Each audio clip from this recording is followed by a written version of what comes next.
जो जो रे जो. कृष्ण जन्मला यमुना स्थळी, जो बाळा जो जो रे जो.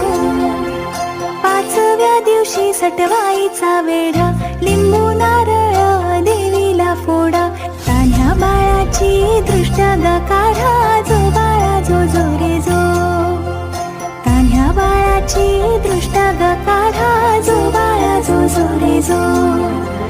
तान्ह्या बाळाची दृष्ट ग काढा, जो बाळा जो जो रे जो. सहाव्या दिवशी खलीचा मार,